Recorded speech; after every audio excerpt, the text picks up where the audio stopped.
Hey, Fanboy Nation. This is your pal Daffy Duck, and you're watching. We're watching. You're watching Fanboy. Fanboy, etc. Fanboy Nation. Dot, I assume Tom.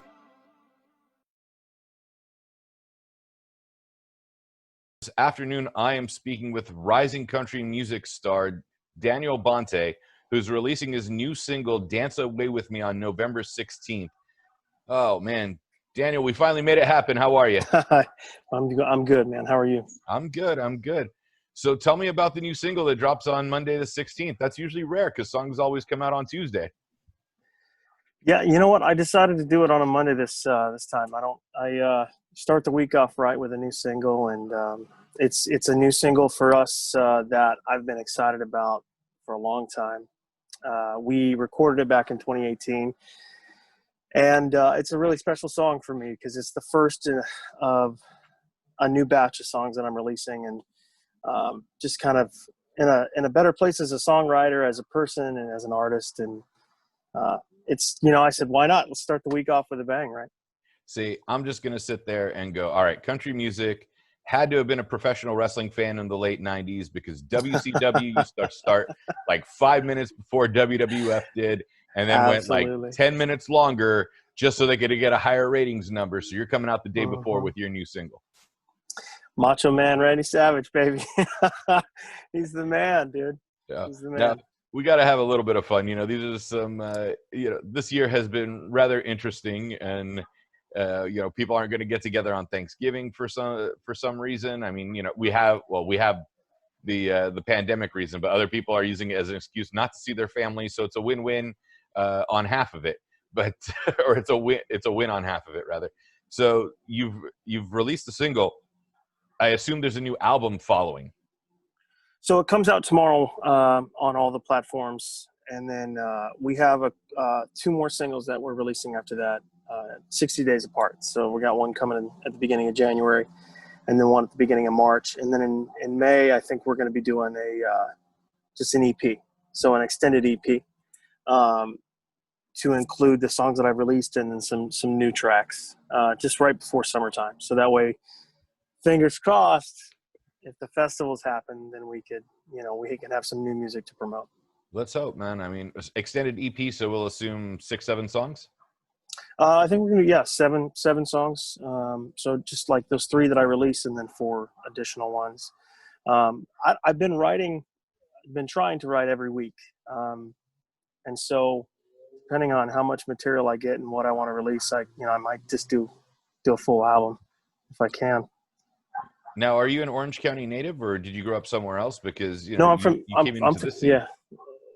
from Indiana. I actually moved out a long time ago to be an actor, and found out that I love music, and started tried to start a country band when I first moved out here, and the only guy that applied to my Craigslist ad was like a 60-year-old fiddle player. So it was a rough start, but yeah, finally was able to find a good group of musicians, good guys that are talented and write good music. And we, over the years we've grown so much, which I think is why I'm so excited about this song. It's just feels a little bit more mature for us.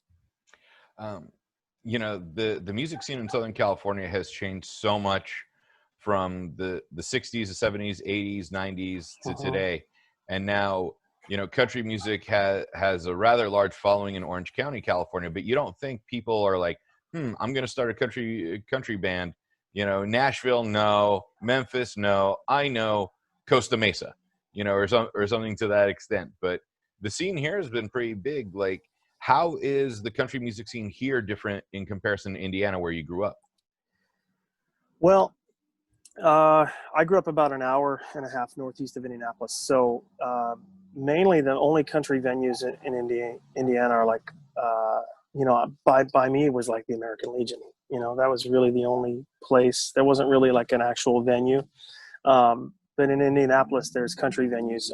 Out here, there's only, there's random like little hole in the wall places that you never expect to find, like cowboy country in the middle of Lakewood, or which is where I wrote the song actually. I was there and I was inspired, and I went home that night and wrote it. But the scene out here is blossomed, and I think it's because you wouldn't expect it. LA is a great market for music, and when these artists come out here, the festivals that have been put on over the last 5 years have started to grow exponentially as far as not only crowds, but like the caliber of artists that are coming through, pushing their music, and the opportunities for artists out here in LA, especially being country artists. If you're putting out content and you put on a good show, you're going to get a good opportunity to open up for a bigger artist. And so the scene's growing because country music as a genre is growing, but especially in LA. Yeah, because we've had Driftwood in the past. We've had Boots on the Beach. We've had country music Coastal festivals country, Jim. Yeah, that was another one I was going to go to in Huntington. There has been one in Newport Dunes. So there is a scene out here. I was just surprised that, like, artists are becoming homegrown over here in Orange County. I mean, what's it called? There's the Biggs Bar and Grill over in Fullerton. There's all sorts of stuff. So I did that one. Yeah, I did that one back in. I started that. I started like an original series back in 2013, and I started booking other artists, and I turned that into that. Obviously, I only had so many bands to pick from as far as in the scene. There wasn't that many, so I started to book LA people. I started to book some San Diego people, and started to kind of connect the dots a little bit. And then I started doing an annual Christmas event called California Country Christmas. And I would book original artists to be on that show and start introducing them to these crowds. And that show exponentially has grown over the years. We just did our 6th one last year. This year was supposed to be number 7, but we're going to do it next year. Thanks, COVID. And so, I'm proud to say that the scene is growing because artists are working with each other. That's the only way it's ever going to work is if artists collaborate, if they promote each other's music, if they write together.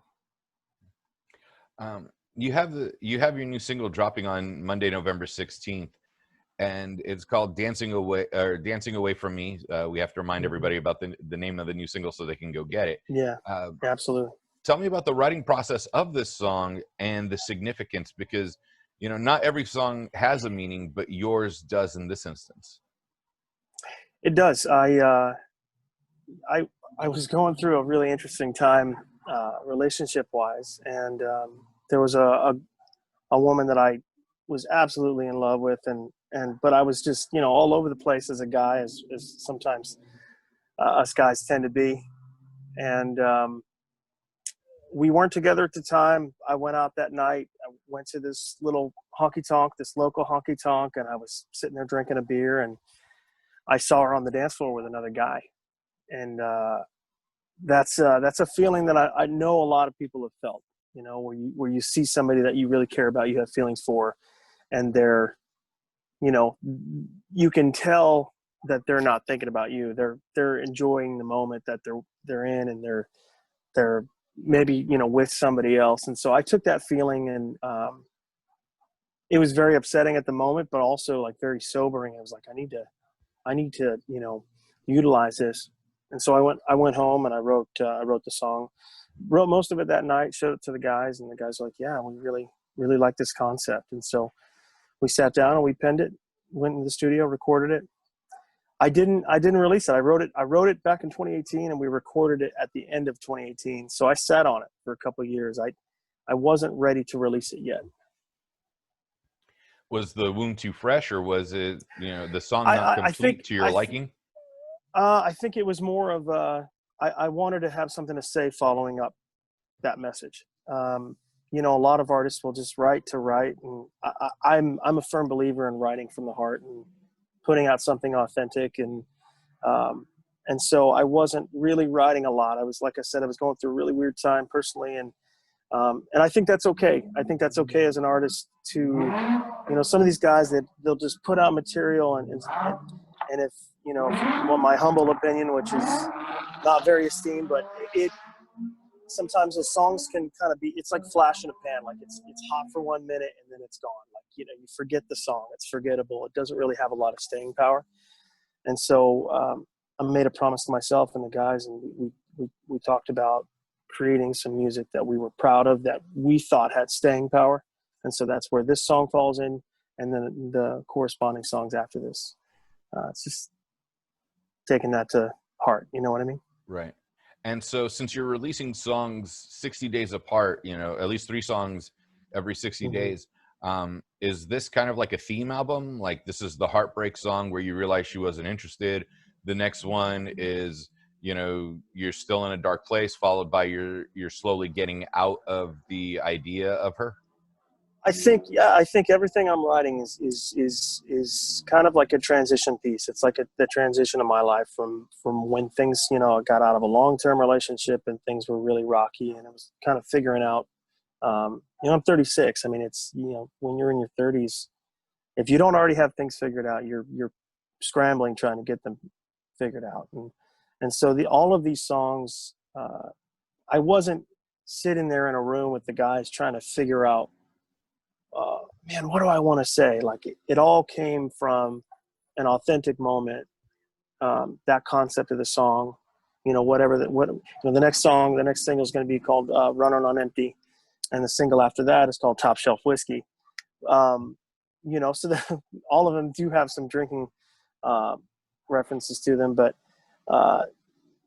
it's all moments in that transition, like I said, in my life that I was experiencing. Well, lesson learned: the wrong girl will drive you to drink. The wrong girl. Well, I'm actually with her. Oh, okay. Yeah, well, I'm she's the happy. right girl, I'm happy to see it. She is. See, now you just made me look bad. I'm sitting there. I'm trying to defend you. I was like, yeah, the wrong girl drives you to drink. You're all over it. And you're like, no, we actually got married 6 months ago. Sometimes the right girl drives you to drink. It's okay. It's all right. All right, we're drinking to celebrate this go around then. Absolutely. All right, absolutely. I'm trying to find some sort of redemption in that last statement without putting my foot in my mouth. She's standing over you. She's standing behind the camera, looking at you, going, "What do you say?" about me? No. I'm actually here at her house in Norco. She's we're hanging out with the horses here today. So nice, man. So some horseback riding, some nature. You're together, so that's a great thing. Okay, so you end up with the girl that you wrote the song about, who you thought didn't care about you at all. What's her reaction to hearing this song? And then realizing that while she was in the moment, you were sulking in your beer in the corner. She actually didn't know I was there that night. She didn't know until I sent her a text message letting her know I saw. And so, she's been amazing. She has, honestly, during that whole transition, we went through a lot together. And the first time she heard the song, I think she knew that it came from a heartfelt place. And, she has been the one person in my life that has been inspiring me to write every week and to really, like I said, coming out of that transition, I dealt with a lot of creative roadblocks. I just wasn't able to really write because, like I said, I don't try to force it. I want it to come from a natural place. And so she was just really great as far as inspiring me to write every week. And that's what I've been doing for the last basically all of 2020. And it's been great for me. And I owe her that praise, because she's been monumental in providing positivity and inspiration as far as not only the songs, but just kind of being like a champion for me, telling me, hey, get out there and do some work. And so, and she's really good at two-stepping, and it's a good two-stepping song. So. All right. Well, that's a good thing. Then you can dance. Yeah. You can dance your own song with her. Now I can dance with. Yeah. Now I can dance to it with her. Kenny Rogers had the Gambler and the Gambler film series come out. Since you came here to try and act initially before falling in love with music or realizing that music was your true passion, would you be interested or looking to do something along those lines where you could pull a Kenny Rogers and not only have your music career, but a movie franchise based on your songs? I would love that. I mean, all of the greats did that. George Strait with Pure Country, and I mean, obviously even Country Strong. That soundtrack was exceptional, and a lot of those actors were able to play. Jeff Bridges' Crazy Heart, that movie, that's one of my favorites. So as far as artists that are actually able to transition to the screen. Yeah, I mean, I love movies. That's why I moved out here. I was all about it, and I love playing music too. I just didn't realize how much until I got bigger opportunities, and I was like, wow, this is where it's at, man. So I would love to do that. That would be. I just got to write the songs, man. Honestly, it's all about the songs. It's all about what you got to say and how you say it. Now, you've worked with some heavy hitters. You've put on some great shows. This was going to be the 7th year of your concert series. You're this kid from Indiana that's working his way up in the music scene. What was the compliment from one of your contemporaries who you were a fan of that totally blew you away and you didn't expect anything like that to come from them? Like, oh my God, so-and-so actually thinks X about me. There's a guy out of Texas named Cody Johnson who skyrocketed in the country music scene. I mean, he's this guy who is as an independent country artist sold out NRG Stadium in Texas, is the biggest name in Texas country music. And now nationally, on a national level, he's working with anybody and everybody from Brooks and Dunn to Luke Combs and he came to town. I'll never forget, he played In Cahoots in 2014 or 2015. And I got a chance to open for him. And he had just put out his first big album and he was doing well. And I didn't get to talk to him that night. I just opened for him, right? And then fast forward to last year, there was a big festival called Country Freedom Festival in San Pedro. And he was on it. And he was basically the headliner besides Chris Jansen. And I got to open for him again on the main stage, and he watched a song. And when I talked to him after my set, he's like, "Hey man, come a long way." And I was like, "I don't even know how I don't think he hadn't seen me before, or I hadn't really, but I guess he watched a little bit of my set, and he's like, "You've come a long way and great to see you again." And I was like, "Wow, man, that's huge. That's from somebody you respect that is setting the bar high." That was a big moment for me. Yeah, well, that's a huge compliment from anybody that you have respect for, and to sit there and not realize that he watched your set before he went on, or at least part of it, and then remembered your work later on. That's still got to be a big deal. Yeah, it was cool, man. Honestly, it's one day at a time, right? And all you can do is put your best foot forward and try to stay humble and be honest and write honest music and go from there. How has so we have the California scene now, where it's growing. Then there's Nashville, Texas. I'm sure parts of Indiana has its own scene because Indiana isn't that far from Tennessee. It's a border state, but like to sit there and see the different evolution of country music across the country. What is the reaction when you go somewhere else and they find out that you've lived here for almost a decade and that California is the one that influenced your country music? I haven't had a chance to really play anywhere besides Indiana and then California. I've played in Vegas and things of that nature. But it's when people find out I'm from Indiana, they're like, "What? What are you doing in LA, man? Why didn't you move to Nashville?" And, honestly, 10 years ago, if you would have asked me, are you going to move to Nashville? I probably would have. I probably would have gone there because 10 years ago in Nashville was a very different landscape than it is now. Now I feel like being out here, even though it sounds weird and it sounds like, why wouldn't you be in Nashville? You do make great connections there. All of the writers are there. All of the labels are there. But out here, like I said, the opportunities are really great for someone who wants to work their ass off and make some things happen. There's big festivals out here that you can play. There's venues out here, that give you opportunities if you work hard. There's other artists out here that are trying to do what I'm doing. And,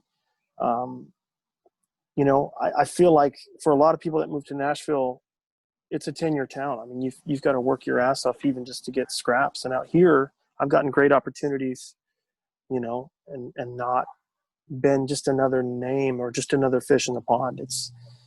It's been great. And I embrace it. And now with Zoom and technology, to write with these guys in Nashville or anywhere else, you can do it. I mean, now it's kind of, this whole COVID thing has really shifted everybody's mentality as far as you don't necessarily have to be there face to face to be able to interact.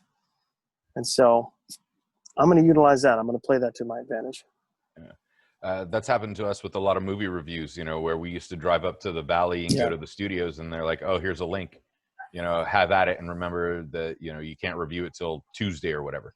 So it's been a lot more convenient for us on our end as well.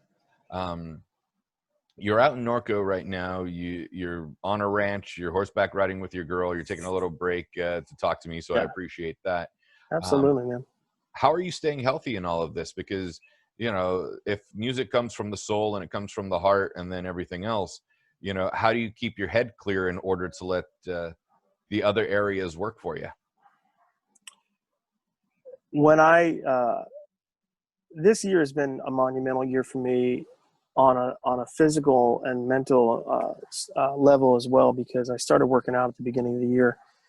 I played sports in high school, and I did all that, but over the years, you discover whiskey and partying and hanging out with your friends, and it's very easy to kind of get in a mindset where you don't have to really, hit the gym hard or get up and make small sacrifices for the bigger picture. But I reached a point where last year I was like, man, I just, I don't feel good emotionally, and I feel like that might have something to do with the fact that I'm not taking care of myself physically. And so beginning of the year, I started to work out. I went from 2 sessions a week to now I'm up to 3 and 4 sessions a week. And then just trying to eat healthier, cut back on the drinking. I won't give it up completely, but cut back on it. And I can't tell you how much of a difference it's made for me mentally and emotionally. And really, I think was a big contributor to me being able to be creative again. I really do think that your physical health affects everything else. It's not like you can ignore it. Daniel, before I let you go, I know dancing away, excuse me, man, I know Dancing Away From Me comes out on November 16th, but most everyone has gone through this, whether it was the 7th grade dance or junior prom, or that can't hardly wait moment where they're off to college and he just tells her before she moves away from town that have lived this moment. What about the people that were on the other end that didn't experience the heartache from your perspective but were oblivious to it? What would they enjoy about this song?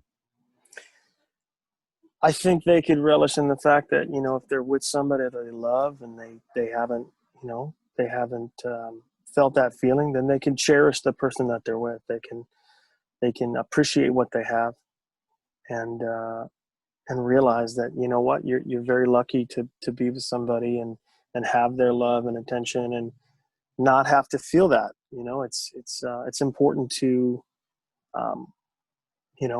guys, we can, in this day and age, it's so easy for guys to be able to just take the easy way out and not put the work in. And so it's a good reminder for those who are with somebody good that, you've got somebody, you can just see this song as a great 2-stepping song. It's a good song to get your girl out on the dance floor with. And, if you're not, and you're wishing, then man, you just got to cut in and go get her. You know what I mean? Get off your ass and go get her. I dig it, man. Daniel Bonte, where can we find you on social media? So I'm on, Spotify. The song's going to be on Spotify. I'm definitely wanting everybody to go out and stream it. You can buy it on iTunes. I'm on Facebook, on Instagram. It's _Bonafide, Bonafide. Facebook is Daniel Bonte Music, and my website is danielbontemusic.com. So. Perfect, man. Daniel Bonte, Dancing Away From Me, out in Spotify and iTunes and the usual suspects. Unfortunately, we can't go to record stores. It also would be fun to have a physical copy of a CD to get you to sign at some point. Out Monday, November 16th. I greatly appreciate your time, man. Thank you so much. No, thank you, brother, so much. I appreciate it. All right. Have a good one. You too.